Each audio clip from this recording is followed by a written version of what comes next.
सर्वसामान्यांच्या हक्काचा आवाज जागर जनस्थान।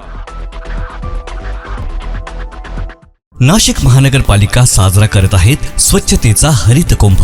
मित्रांनो, आज प्लास्टिकचा वापर हा आपल्या जीवनाचा अविभाज्य भाग झाला आहे, पण यामुळे पर्यावरणाला तर हानी होतेच, शिवाय आपल्या आरोग्यालाही याचा धोका होतो। प्राणी मात्रांचे, जलसाठ्यांचे, पर्यावरण व आरोग्याचे नुकसान होण्यापासून थांबवण्यासाठी प्लास्टिक पिशव्यांना नाही म्हणा, कापडी किंवा कागदी पिशव्यांचा वापर करा। आपल्या छोट्या बदलांमुळे मोठा फरक पडेल, शहरे स्वच्छ व सुंदर होतील। चला, प्लास्टिक मुक्त जीवनशैली स्वीकारूया आणि अस्वच्छतेवर मात करूया। नाशिक महानगरपालिका नाशिक तर्फे जनहितार्थ प्रसारित।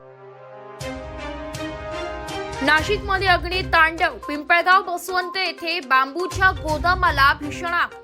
पिंपळगाव बसवंत येथील महेश भेळभत्ता दुकाना शेजारील 2 ते 3 गोडाऊनसह आजूबाजूच्या दुकानांना शुक्रवार दिनांक 21 मार्च रोजी 11:15च्या सुमारास भीषण आग लागल्याची घटना घडली आहे। अग्निशमन दल घटनास्थळी दाखल झाले असून आग विझवण्याचे शर्थीचे प्रयत्न सुरू असून बांबूच्या गोडाऊनला देखील भीषण आग लागली असून यामध्ये बांबूच्या गोडाऊनला आग लागल्यानंतर आजूबाजूचे काही दुकाने देखील आगीच्या भक्ष्यस्थानी सापडली। आग लागण्याचे कारण अस्पष्ट असून आग विझवण्यासाठी अग्निशामक बंब घटनास्थळी दाखल झाले आहेत। आगीत मोठ्या प्रमाणात वित्तहानी झाल्याची माहिती समोर आली आहे। यामध्ये बॅटरीचे दुकान, बांबूचे गोडाऊन आणि भेळभत्त्याचे गोडाऊन जळून खाक झाले।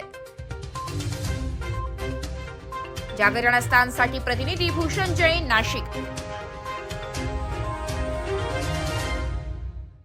नाशिक महानगरपालिकेच्या सार्वजनिक आरोग्य विभागाच्या वतीने जाहीर आवाहन। गुइलेन बॅरे सिंड्रोम अर्थात GBS ला घाबरू नका, पण दक्षता घ्या। पाणी उकळून प्या, स्वच्छ आणि ताजे अन्न सेवन करा। शिजलेले व न शिजलेले अन्न एकत्रित ठेवू नका। लक्षात ठेवा, अचानक पायात किंवा हातात कमजोरी किंवा लकवा, चालताना त्रास किंवा अशक्तपणा, बऱ्याच दिवसांपासून डायरिया अशी लक्षणे आढळल्यास त्वरित डॉक्टरांचा सल्ला घ्यावा व तात्काळ उपचार सुरू करावा। सार्वजनिक आरोग्य विभाग, मनपा नाशिक द्वारे जनहितार्थ प्रसारित।